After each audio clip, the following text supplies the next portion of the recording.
In the theater of a single life, where the curtains rise on boundless vitality and fall on quiet acceptance, there unfolds a profound arc shaped by the interplay of energy, time, and fortune.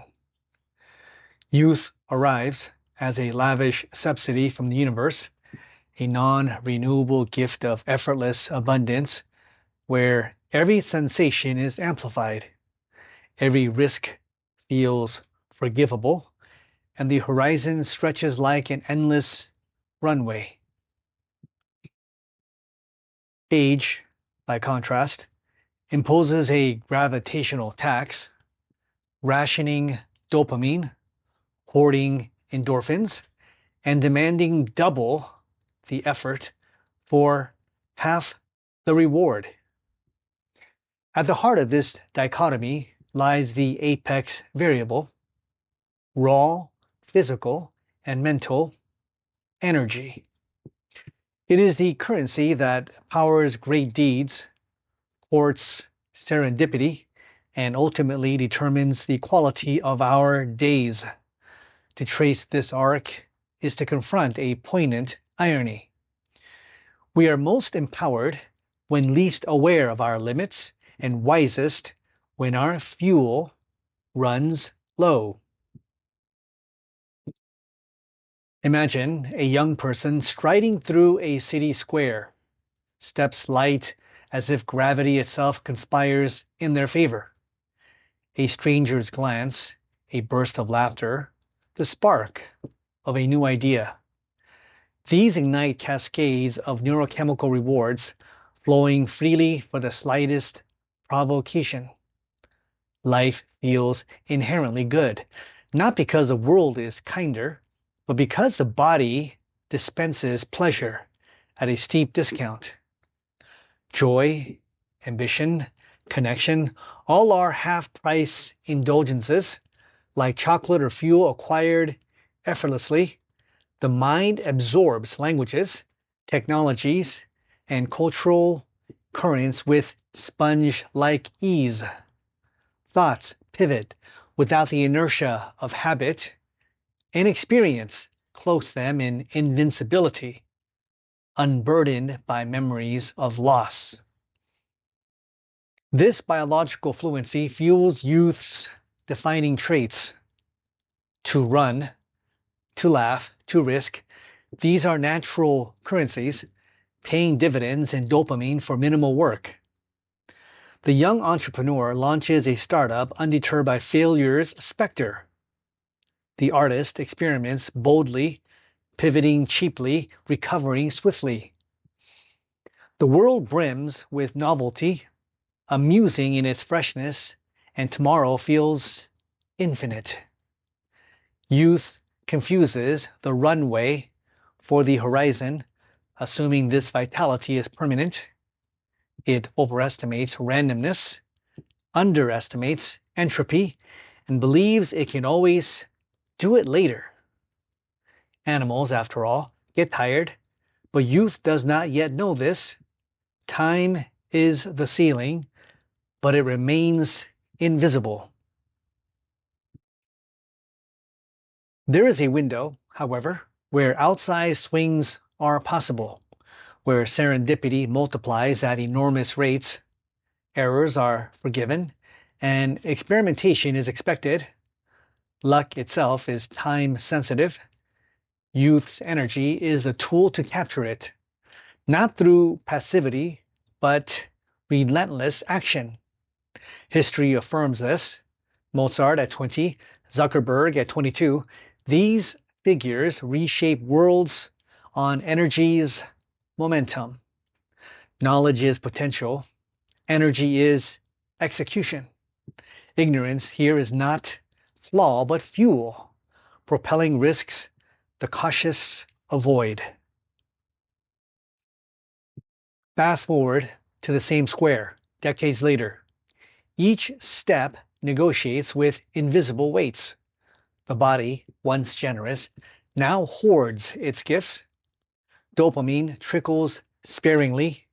Endorphins demand exhaustive labor, and pleasures come at a premium. Energy is siphoned by preservation, medical visits, dietary regimens, slow recoveries from sleepless nights. The mind, cluttered with experience, leans toward the past. New ideas penetrate with friction. The zeitgeist feels foreign. Wisdom breeds caution, a double-edged sword born of knowing suffering's realities and losses' inevitability. Planning shrinks to the immediate. Hope redirects to others' futures. The self shifts from doer to observer, the runway shortened, the horizon a wall. A stark thought experiment illuminates the inequality. A 20-year-old told he has until 40 versus a 60-year-old facing 80. Both span 2 decades, yet the young man's time pulses with density, unbound energy, resilient body, absorbent mind. He courts luck through action, iterates through failure, pursues passions with fire. The elder, armed with knowledge, lacks this spark. Setbacks debilitate. Recovery lags. Stress exacts a physical toll. Even with equal years, ages are less vibrant, less productive. Experience, often lionized, can be a heavy coat in summer, slowing the wearer while youth runs unencumbered. By the time the game is understood, the fuel tank is low. Late success feels like cosmic tragedy. Clarity arrives, but exhaustion prevails. The body dulls, excitement rares. The world repeats itself, yet age sharpens the map. Experience compresses into efficient heuristics, wisdom into compact insight. Money is no illusion to those who grasp its physics. It is crystallized human time, bottled labor, stored production. In youth, one trades personal energy directly for resources. With wealth, one trades others' energy for one's own time, a paradoxical time machine that buys back hours otherwise consumed by survival. This is why early resources matter, not for toys, but sovereignty. Early wealth equals early independence. Passions need no longer distort for marketability. Identity warps no more to economic demands. Life is lived honestly, directly, without financial contamination. Youth's imperative is to deploy energy strategically, transform vitality into capital, capital into time, time into purity. Capture luck in that open window, amass freedom young, so it may be savored long. Resources at 60 arrive too late. The game ends before spoils are enjoyed. The young who succeed secure leisure for later years, pursuing core values undistorted by necessity. This is integrity, work reflecting desire, not survival. Arrive at age with resources, independence, and health. That is the golden intersection. Energy fades, but meaning intensifies. The body slows, but clarity sharpens. Here one lives mission fully, identity uncorrupted. The final reward, however, transcends wealth, fame, or legacy. Fearlessness, the eradication of psychological fear, the welcoming of death itself. Real freedom annihilates the need to prove, validate, or negotiate worth with society. It is peace with the final exit, not eternal life, but surrender to impermanence. The human arc unites these phases in 4 sequential steps. Use youth's energy to secure wealth early. Use wealth to reclaim time later. Use time to pursue values purely. Use purity to dissolve fear before the end. Delay any step, and the window collapses. We begin as gamblers, betting energy on luck, chasing freedom through resources. We end, if fortunate, as sages, finding liberty in acceptance. Youth chases luck with energy. Age lives purity with wisdom. The poignant irony endures. Vitality fools us into permanence. Wisdom reminds us of transience.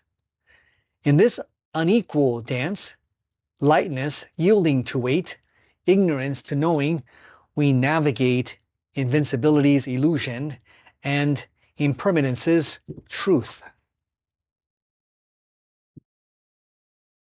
The stage is fixed, the lights dim at a predetermined hour, the script unwritten yet bounded by biology. Every player enters under the same house rules, a finite number of acts, a single intermission called middle age, and a final curtain no encore can delay. The proscenium arch frames the same vista for all, birth to left, death to right, yet the drama within varies wildly by how one spends the subsidy of youth and invests the scarcity of age. Some squander their opening monologue on trivial lines, mistaking volume for impact. Others hoard their energy like misers, delivering a muted performance that never risks the boo or the bravo. The rare few treat the stage as a workshop. They rehearse in the wings of early failure, refine their craft under the hot lights of risk, and by the final act, deliver a soliloquy so stripped of artifice that the audience forgets the footlights altogether. The tragedy is not that the play ends, it is that most realize the plot only after the third act, when the orchestra has already begun the exit music. The comedy is that the same realization, if reached with resources and fearlessness, transforms the finale into a bow taken with steady legs and open eyes. The theater will empty for every soul, the seats reclaimed by dust and memory. But the way one exits, whether dragged off mid-sentence in regret or walking out center stage with humility, gratitude, and zero fear, decides whether the echo lingers as lament or as applause. To laugh deeply, love sincerely, create without distortion, pursue meaning uncontaminated. This is humanity's fullest expression. To exit the theater on one's own feet with humility, gratitude, and zero fear is the closest we come to immortality. The curtains fall for all, but the grace between them determines regret or peace.